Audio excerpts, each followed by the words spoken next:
Now, as the community of Tumbler Ridge continues to grieve, we continue to learn more about those who lost their lives in that mass shooting on Tuesday. Let's bring in CBC Stephanie Skandaris, who has more on this. I think it's important for us to continuously remind people of those who were lost here. Stephanie, what can you tell us about some of the victims? For sure, Mark. And so what we know is that 8 people were killed and the shooter was found dead. Now, we have just, in the last hour, had confirmation of another one of the victims. Here is what we know about him so far. He's a 12-year-old boy named Abel Mwansa.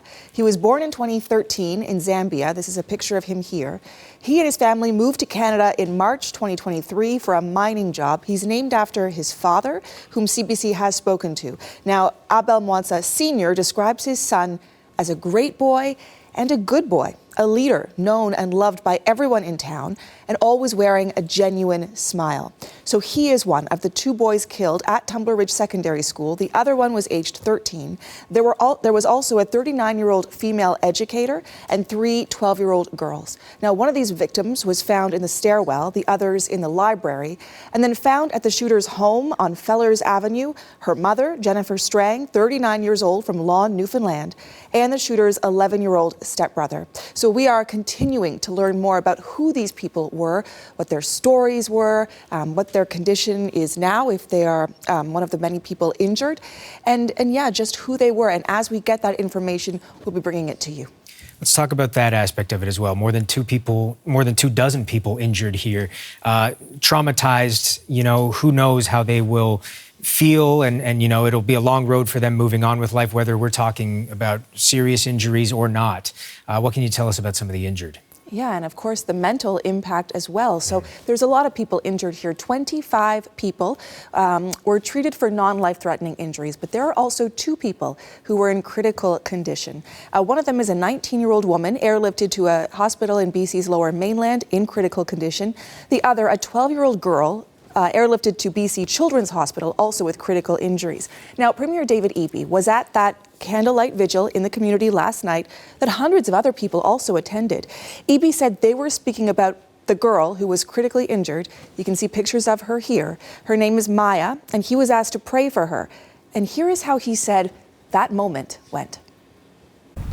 That moment for me is representative of the profound tragedy. You know, a beautiful child who went to school, was full of joy and love, who's clinging to life in a hospital right now, and the other children who have died. So much emotion there from David Eby, from the Premier, and you can just imagine how the people in the community also feel. Now, Maya's mother, Sia, you saw actually her in one of the pictures there. She was lying in the hospital bed with Maya.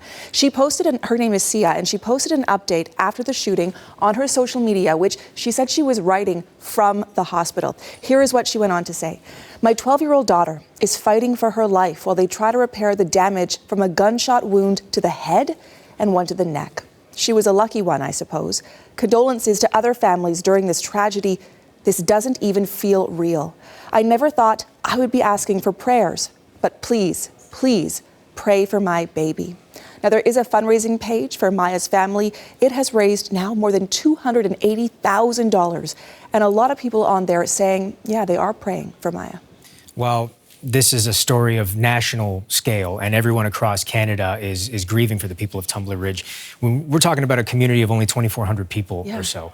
If you don't know someone involved, you know someone who knows someone. The community finding a lot of unity and a lot of comfort in each other. And that is exactly what our reporters on the ground have heard. That even as people there are learning the identities of who was killed and who was injured, even if they don't know them, they know that they do. They know that they're connected to them in some way, whether they knew them personally or their kids went to school with them. So everyone there is so affected, this community of 2,400 people, as you said. Our reporters spoke to one woman out there who says she does know who one of the boys who were killed was.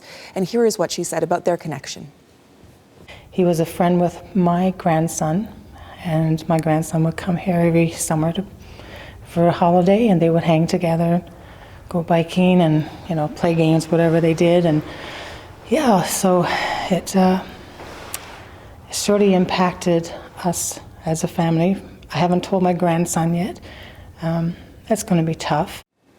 That's just one story of one connection. We know that there will be so many others. BC is in a day of provincial mourning that was declared by the provincial government, and there is another vigil, a more public vigil coming that is planned for tonight. Yeah, still a long road ahead. Stephanie Skandaris, thank you so much. Thank you. And we want to remind you that if you are affected by this story in any way, there are mental health resources that can help you. If you're in BC, you can access support through the province's Help Starts Here website or by calling the mental health support line at 310-6789. That's 310-6789. You can also connect with Kids Help Phone by calling, texting, or requesting counseling over an online chat. And if you are in an immediate crisis, you are advised to call 988.